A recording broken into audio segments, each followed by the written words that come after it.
can't explain. Ooh, ooh, ooh. I heard a voice on the summer wind. Ooh, ooh, ooh. Blowing free and blowing wild. Ooh, ooh, ooh, ooh. I heard a voice on the summer wind. Ooh, ooh, ooh. Strength and spirit in her song. Ooh, ooh, ooh, ooh. Ooh, ah-ya, ooh, ah-ya, ooh, ah-ya, ooh, ah-ya. Strength and spirit in her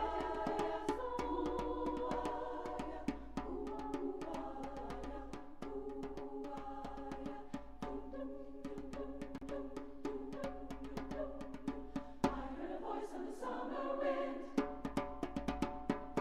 Ooh, ooh, ooh. When the sound I seem to know. Ooh, ooh, ooh. I heard a voice on the summer wind.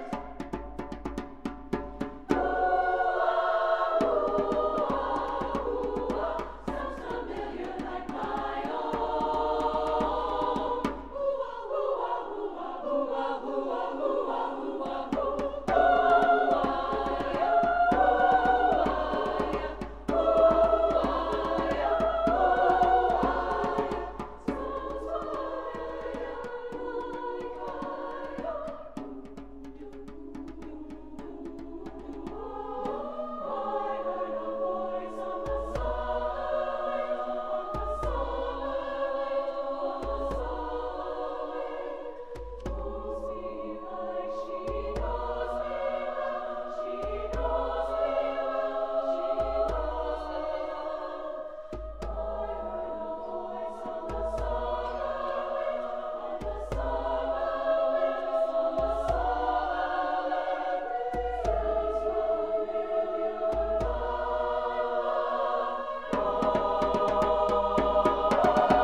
Good morning and welcome to Fountain Street Church on one of those crazy days with lots of moving pieces. We're going to have a good time. I am Margi Derks Peterson, the chaplain here. I asked to do the welcome this morning because I want to tell you how proud I am of this community and how happy I am to have been a part of it for almost 60 years. I came here in 5th grade. I have grown, and I have watched this place grow too. My love for who we are and what we represent overflows. Please hear these words of invitation to come into this space together from poet e.e.cummings. I thank you, God, for most this amazing day, for the leaping greenly spirits of trees and a blue, true dream of sky, and for everything which is natural, which is infinite, which is yes.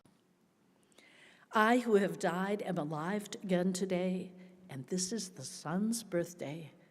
This is the birthday of life and of love and wings, and of the gay, great happening illimitably earth.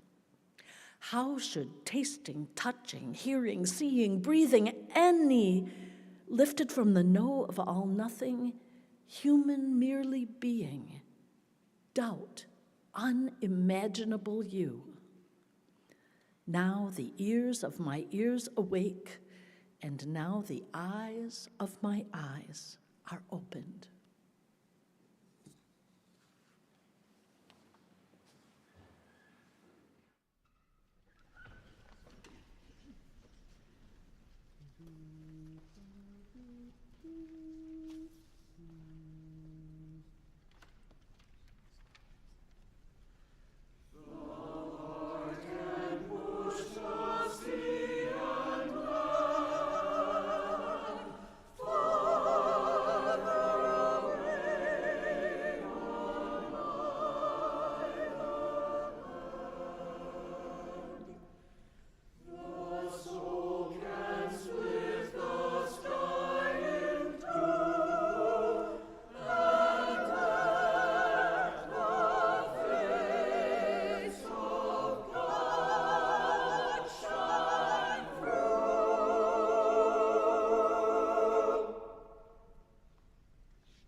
Maybe.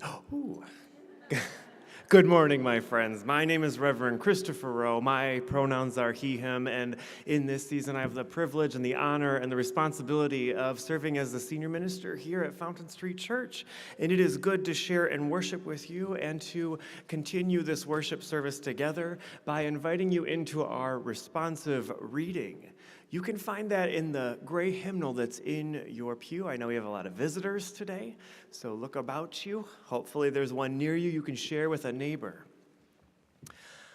We will be reading the responsive reading number 555 towards the back of the book. I will read the plain text, and Margi and the rest of you will read our italicized texts.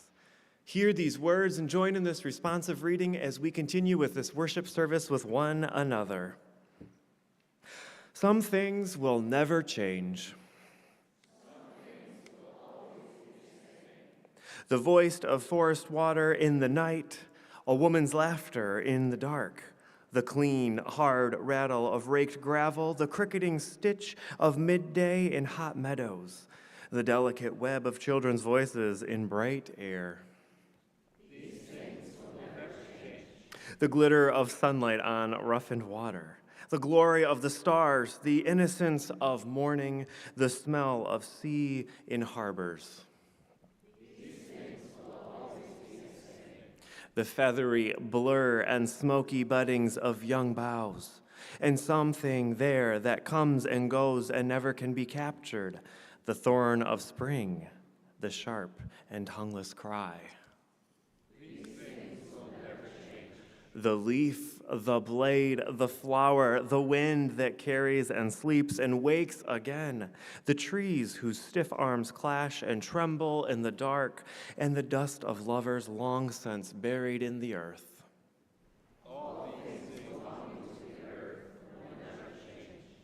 All things proceeding from the earth, to seasons, all things that lapse and change and come again upon the earth, these come up from the earth that never changes. They go back into the earth that lasts forever. Only the earth endures, but it endures forever. The tarantula, the adder, and the asp will also never change. But under the pavements, trembling like a pulse, under the buildings trembling like a cry, under the waste of time, under the hoof of beast, above the broken bones of cities, there will be something growing like a flower.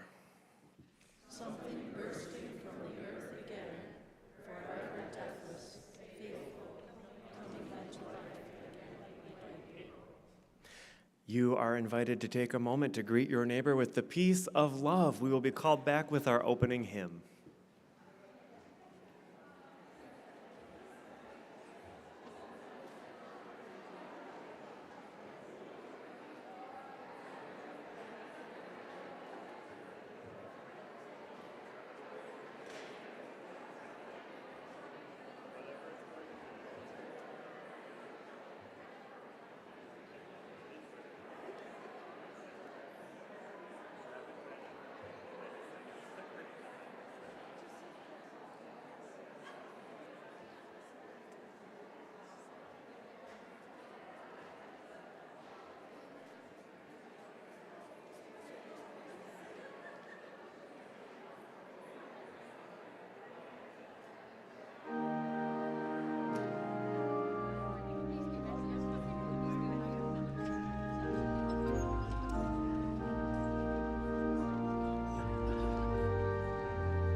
We continue through our service with one another with the reading of the Ancient Witness.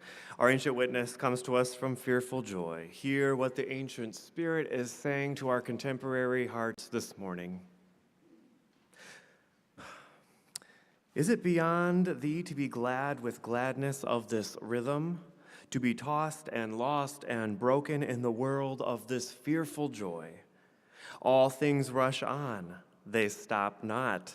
They look not behind. No power can hold them back. They rush on, keeping step with that restlessness. Rapid music, seasons come, dancing and passing away. Colors, tunes, and perfumes pour in endless cascades, and the abounding joy that scatters and gives up and dies every moment.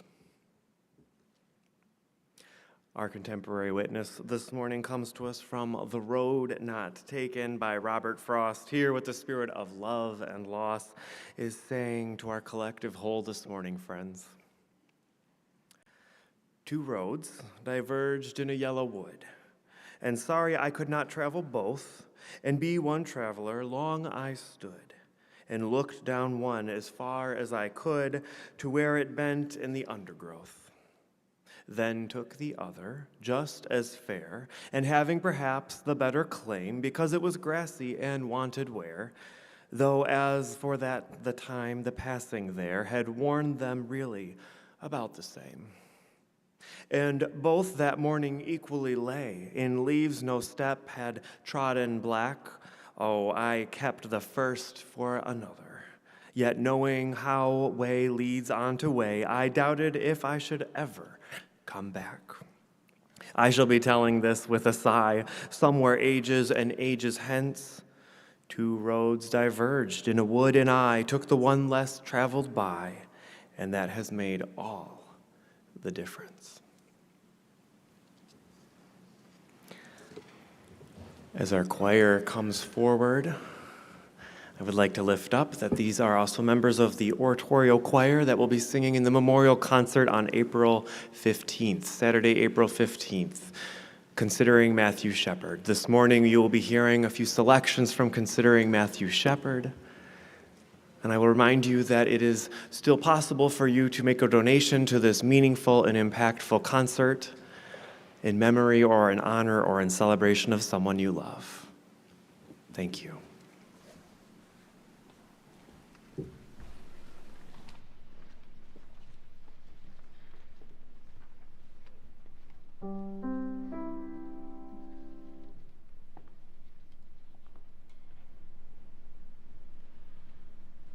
This chant of life cannot be heard. It must be felt. There is no word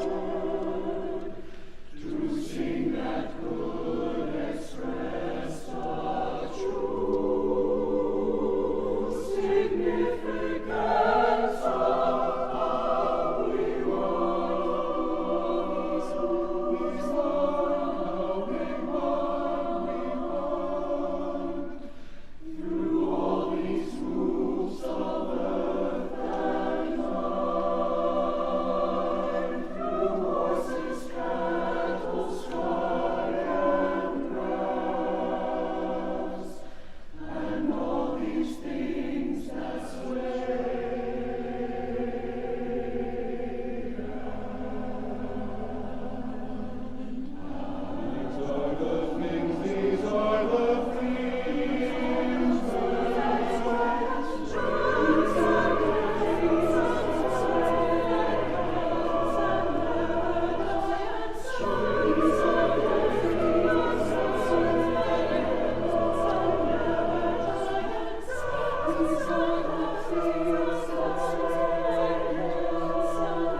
When I think of all the times the world was ours for dreaming, when I think of all the times the earth seemed like our home,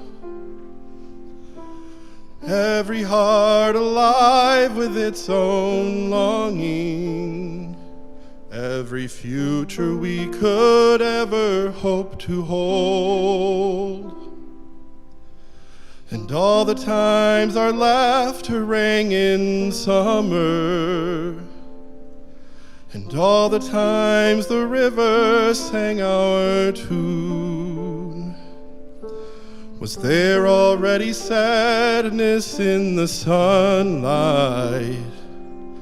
Some stormy story waiting to be told. Where, oh, where has the innocence gone? Where, oh, where has it gone? Rains are rolling down, wash away my memory. Where, oh, where has it gone?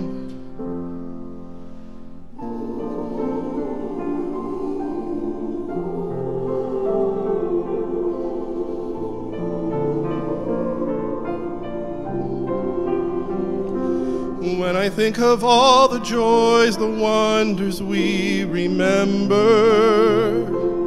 all the treasures we believed we'd never ever lose. Too many days gone by without their meaning. Too many darkened hours without their peace.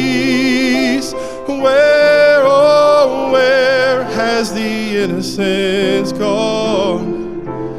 Where, oh, where has it gone? Vows we once swore, now it's just this letting go. Where, oh, where has it gone? Where, oh, where has the innocence gone? Where, oh, where has it gone? Rains are rolling down, wash away my memory.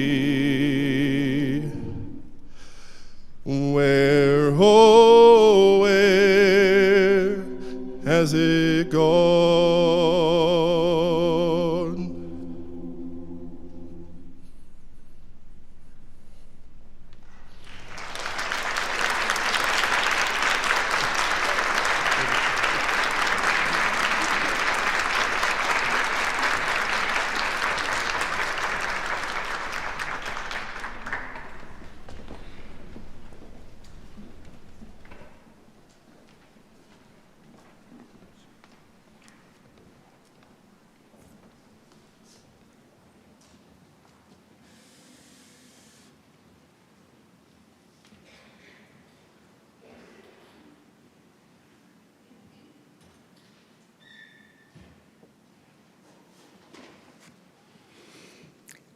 Ladies and gentlemen of the jury, today I will present to you an argument in favor of changing the way we live.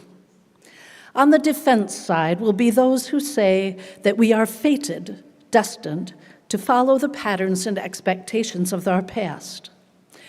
Witnesses for the prosecution will be poets, philosophers, and mystics, as well as nonfiction authors who have seen the way change can be made and what it does for us individually and collectively.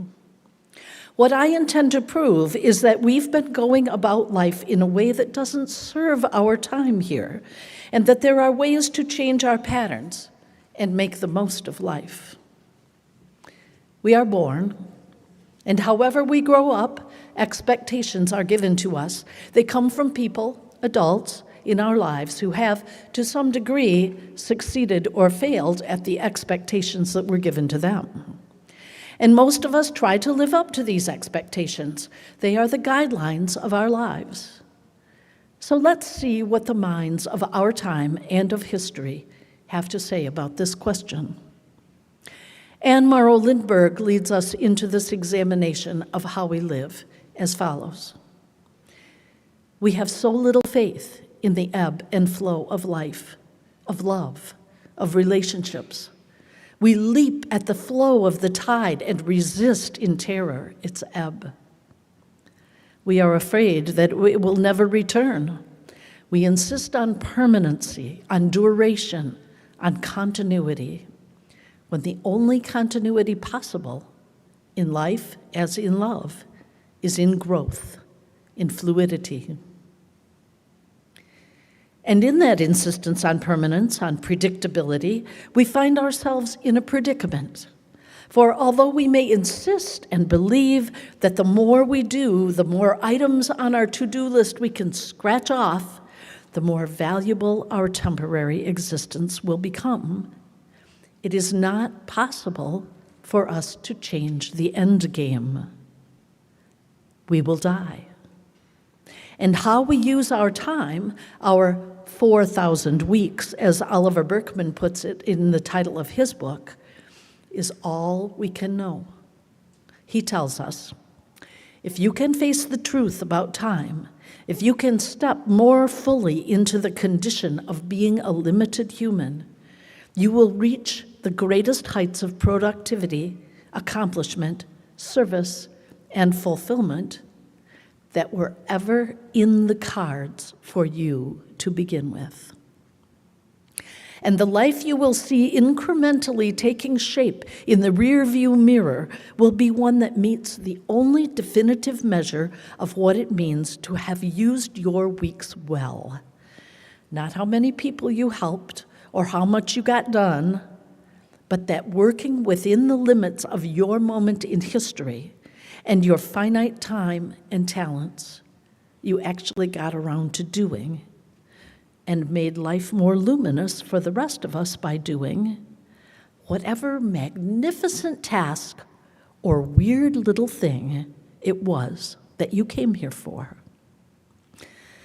Berkman's argument is that focusing our lives on making increasingly longer lists of things to do so that we can imagine we have control is futile. We simply cannot control the fact that we die or when we will die. So accepting this futility helps us to become as productive as we can be, without all the guilt of not having accomplished the impossible list we have set for ourselves. It reminds me of one of the 4 agreements: always do your best. This sounds like a recipe for perfectionism, but the author argues that it's actually about recognizing that circumstances change from moment to moment. By being fully present, we can do our best in any situation, as long as we don't compare one moment with the next. Here at Fountain Street Church, with our willingness to question expectations and the status quo, we may be less likely to suffer, as so many do, a lifetime of drudgery in order to achieve long-awaited freedom at retirement. I'm sure you're all familiar with the stories of those who slave away until age 65, or whatever the current plan is, only to die suddenly a few weeks later with all their plans and dreams gone in a flash. From our next witness, poet Marianne Baum, these thoughts. Every minute someone leaves the world behind. Age has nothing to do with it. We are all in this line without realizing it. We never know how many people are before us. We cannot move to the back of the line. We cannot step out of the line. We cannot avoid the line. So while we wait in line, make moments count. Make a difference. Make the call. Make priorities. Make time. Make your gifts known. Make your voice heard. Make small things big. Make someone smile. Make the change.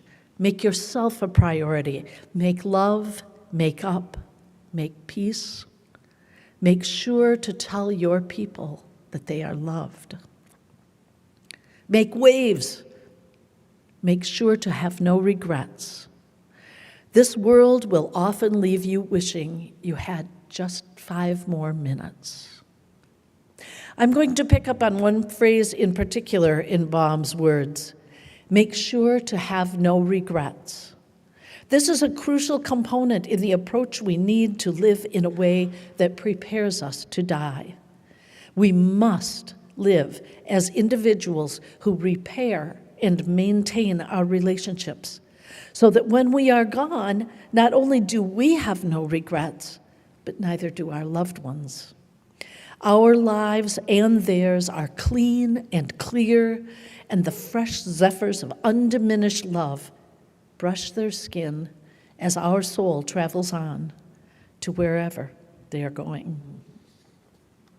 Many, many years ago, when I was in my teens, my very wise mother came into my room when she heard me crying. As she sat on the edge of my bed, I told her, I realized that if Dad died, I would feel really bad. And if you died, I wouldn't as much. Looking back, I hope I had her rational objectivity when I was raising my kids. She said, I think that's because you and your dad don't get along very well, and if something happened to him, you wouldn't have a chance to make that better.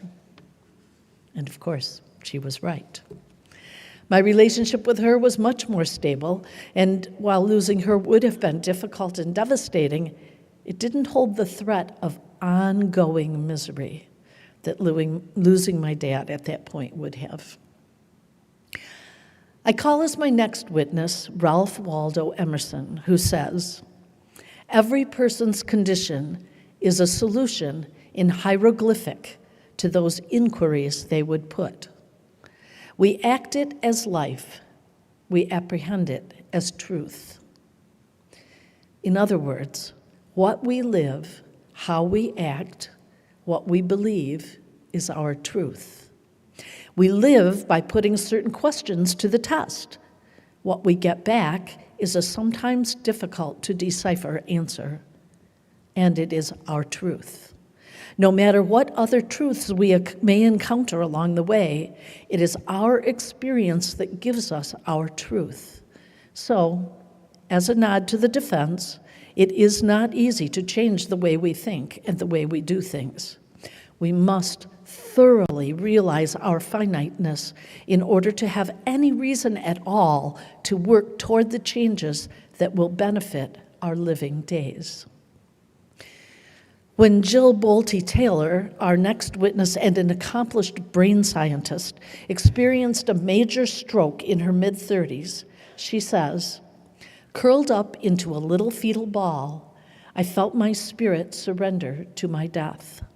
And it certainly never dawned on me that I would ever be capable of sharing my story with anyone. Yet share it she has, and it is fascinating. Taylor lost left hemisphere brain function, and with it, the ability to speak or read language or interpret any kind of symbols. She also became highly aware of emotions and how they moved through her body.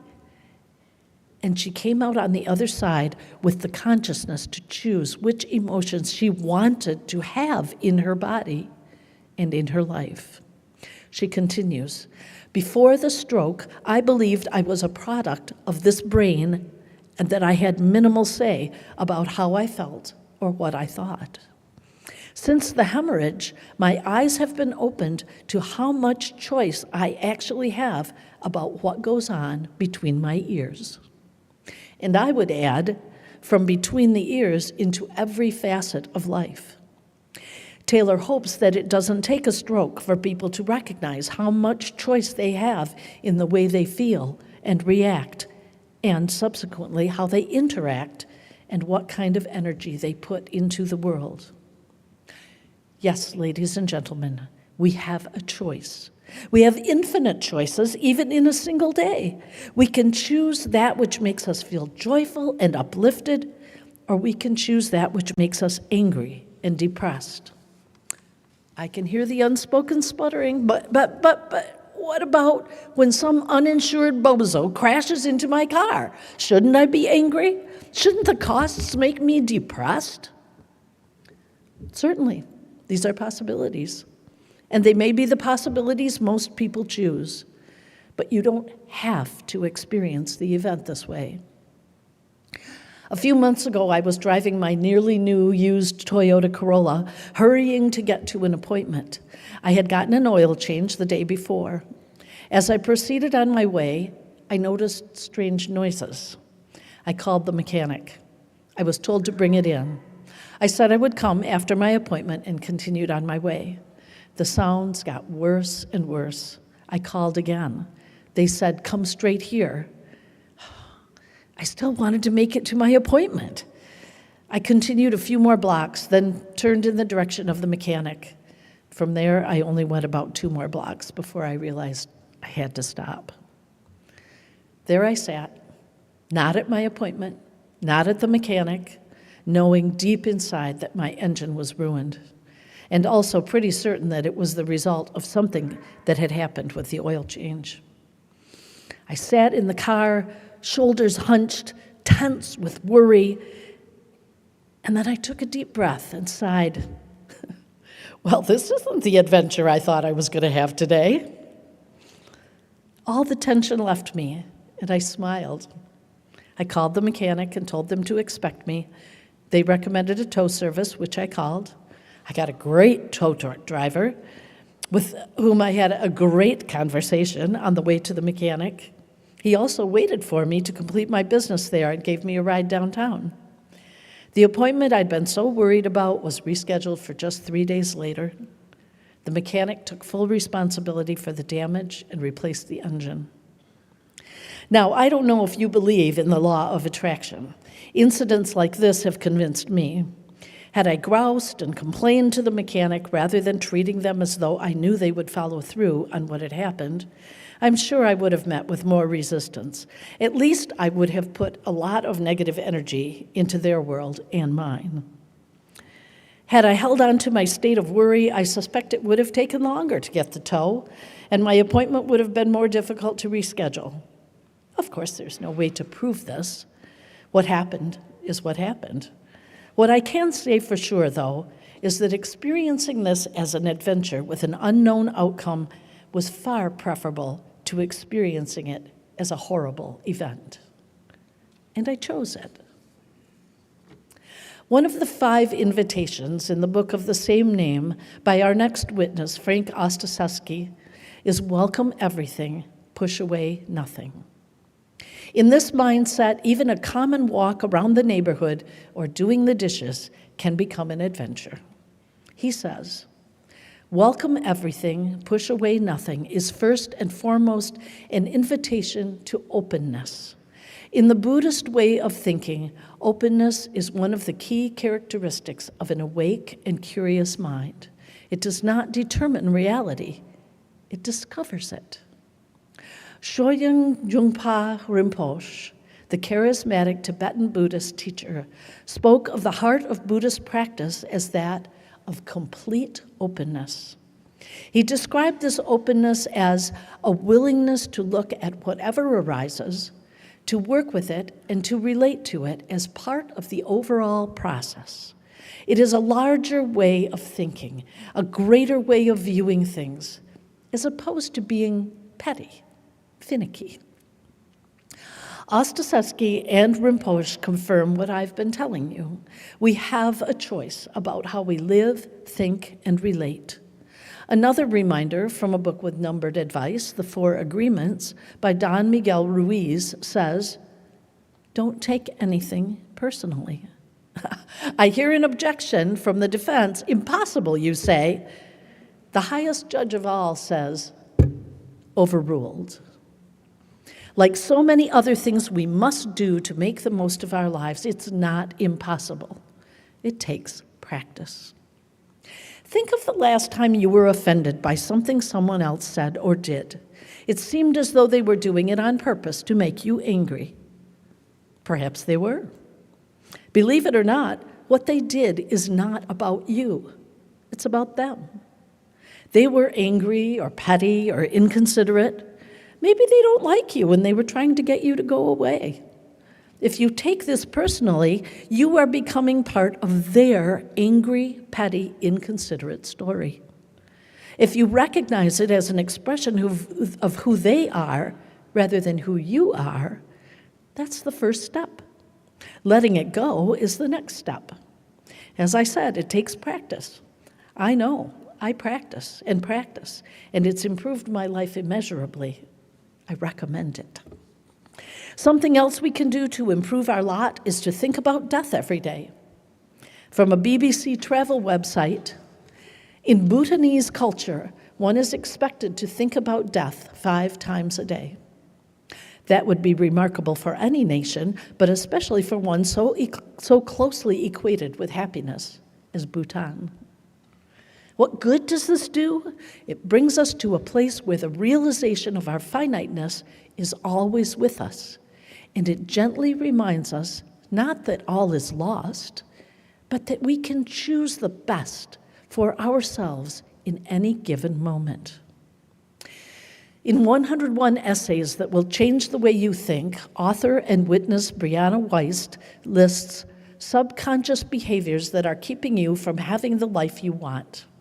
One of them is you needlessly create problems and crises in your life because you're actually afraid of living it.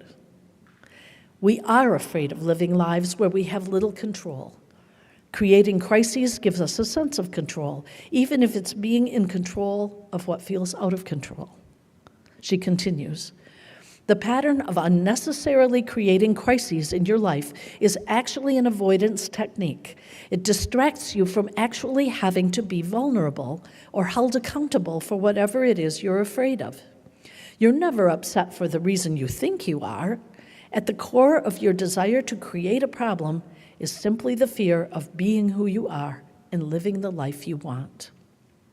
In another essay entitled, Why You Should Thank the People Who Have Hurt You Most in Life, she says, the people who have been through a lot are often the ones who are wiser and kinder and happier overall. This is because they've been through it, not past it or over it. They've completely acknowledged their feelings, and they've learned, and they've grown. They develop compassion and self-awareness. They are more conscious of who they let into their lives. They take a more active role in creating their lives, in being grateful for what they have, and in finding reasons for what they don't. Gratitude is an important component in exiting the rat race of endless, increasing activity and accomplishment. When we can find gratitude in infinite moments, our moments feel infinite. David White describes being in the moment this way. No end time now, looking at the cleared field. No time at all, but time as if collapsed and concentrated around us, stunning us to quiet through the hush and light of absence itself. The gold wave of barley come and gone, the cutting away of the ripe and ready to go, revealing beneath, like a breath not taken, like a thought not fully made, like the year ahead not yet lived, the minted clover, green and new, and ourselves together looking on as if living in a gifted, unlooked for second life, seeing again how an empty cup can brim once more to the gleam, like some miracle at Cana, and we, the guests, having witnessed everything taken away, expectant only of winter, ready to turn away, saw spring laid bare right beneath it. Then stood together, hands on each other's shoulders, the chrism of the sight in our eyes, all expectation felled and grown, ready in a moment to believe again. This is John O'Donoghue's testimony. In out-of-the-way places of the heart, where your thoughts never think to wander, this beginning has been quietly forming, waiting until you were ready to emerge. For a long time, it has watched your desire, feeling the emptiness growing inside you, noticing how you willed yourself on, still unable to leave what you had outgrown. It watched you play with the seduction of safety and the gray promises that sameness whispered, heard the waves of turmoil rise and relent, wondered, would you always live like this? Then the delight, when your courage kindled and out you stepped onto new ground, your eyes young again with energy and dream, a path of plenitude opening before you.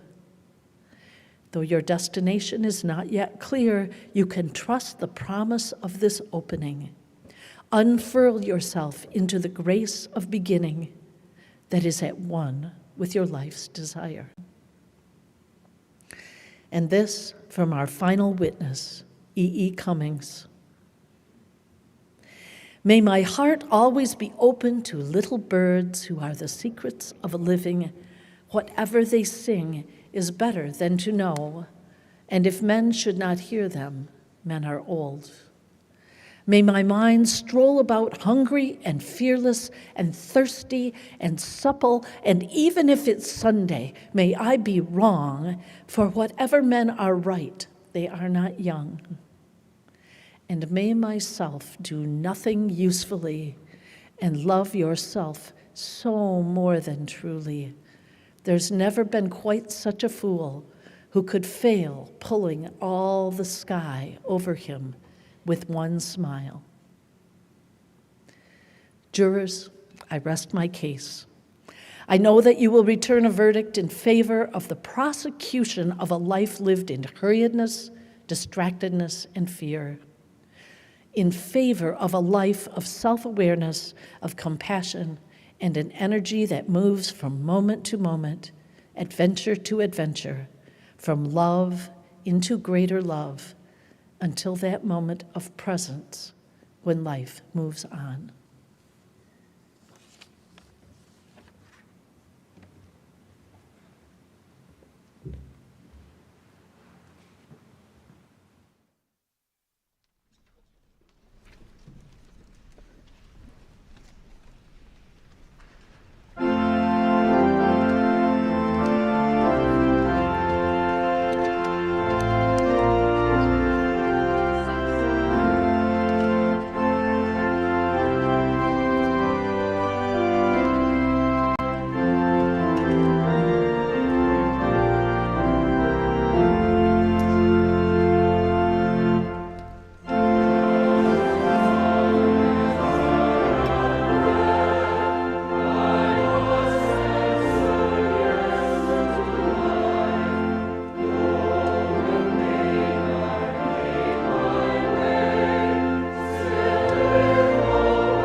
As the Grand Rapids Women's Chorus makes their way to the steps, we have a lot of announcements before the collection of the offering this week.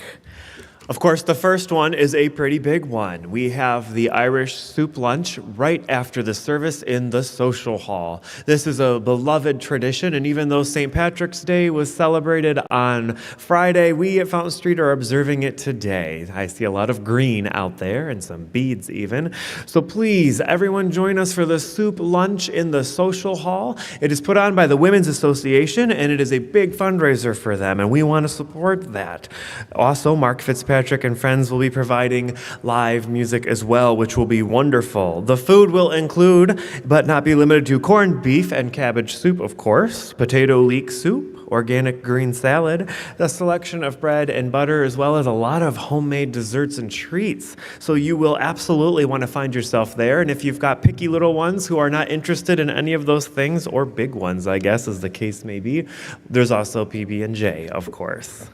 You will know it's time to go straight to the social hall following this service because we will be led out by our bagpiper, Tim Zilk. He is going to be leading us at the end of the final selection by the women's chorus. And so you are in for a special treat. And of course, as I said to our sound person and our AV person, Cale Clements today, did I tell you there's a bagpiper at the end of this? And he said, of course there's a bagpiper today.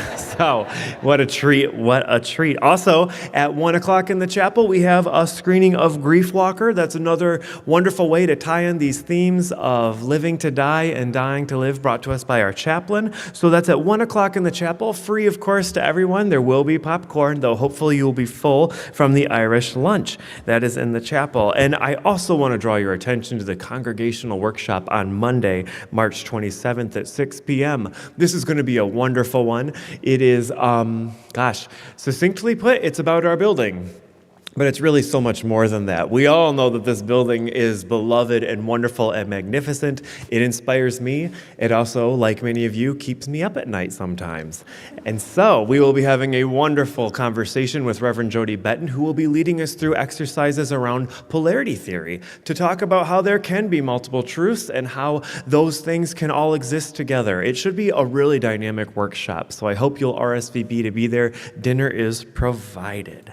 And finally, I would be remiss if I didn't take this opportunity before the collection to offer just a huge swell of gratitude for everybody. Thank you to Joe DeWinkle for being our organist and accompanying the choir today.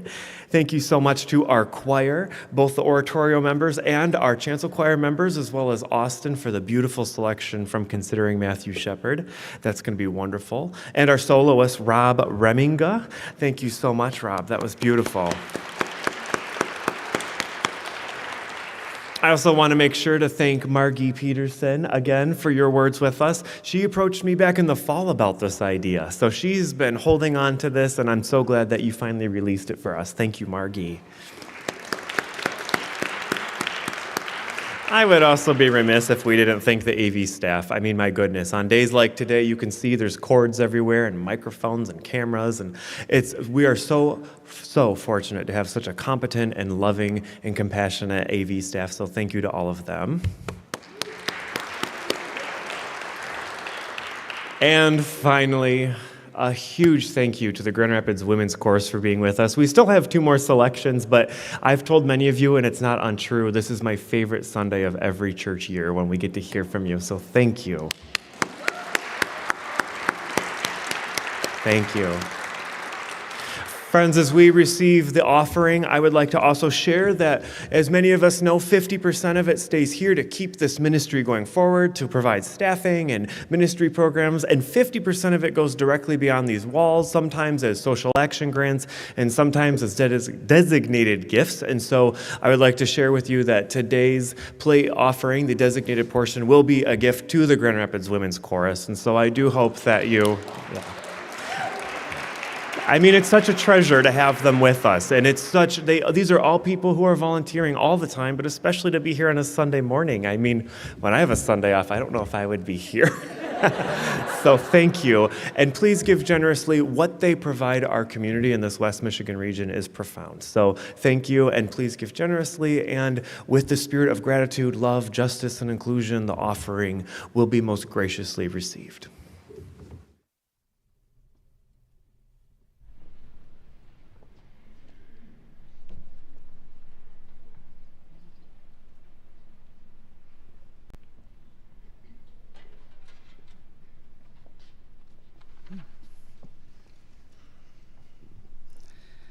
Hi, Barbara Moorman, a soprano and a member of our Grand Rapids Women's Chorus family, couldn't be here today because she's dutifully attending to a work crisis.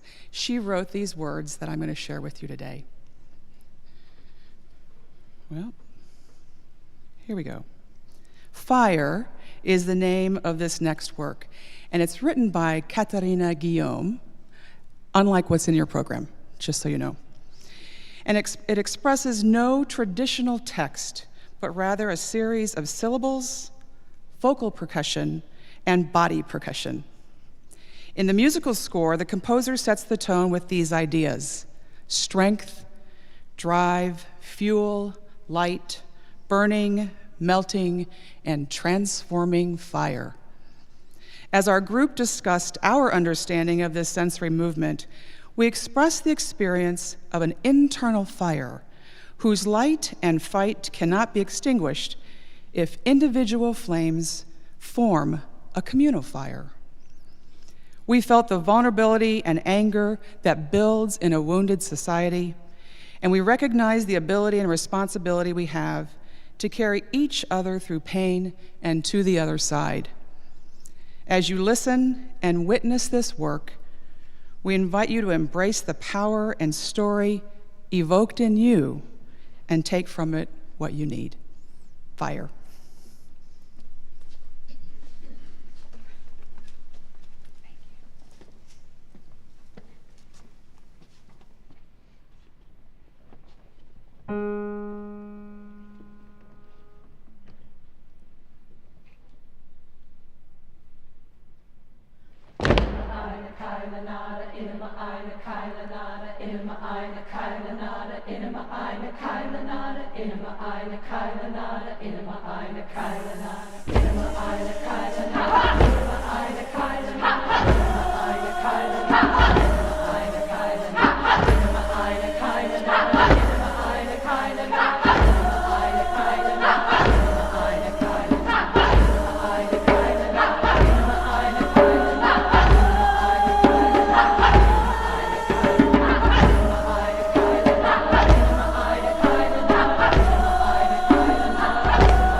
When I bow my head and close my eyes, I sometimes hear the voices of angels and sometimes silence.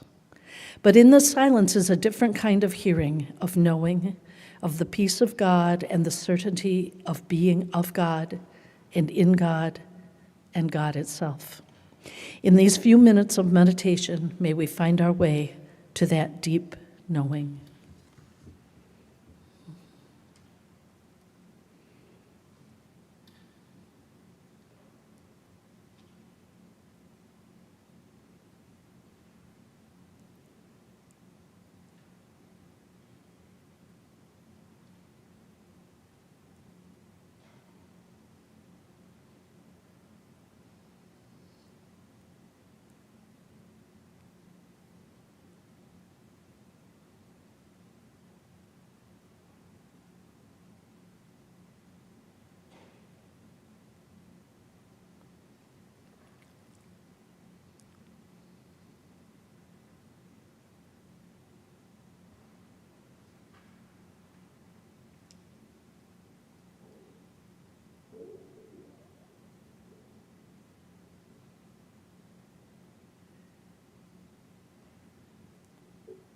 Blessed be.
Let us part with these words from Ralph Waldo Emerson. Finish each day and be done with it. You have done what you could. Some blunders and absurdities no doubt crept in. Forget them as soon as you can. Tomorrow is a new day. You shall begin it serenely and with too high a spirit to be encumbered with your old nonsense. Blessed be.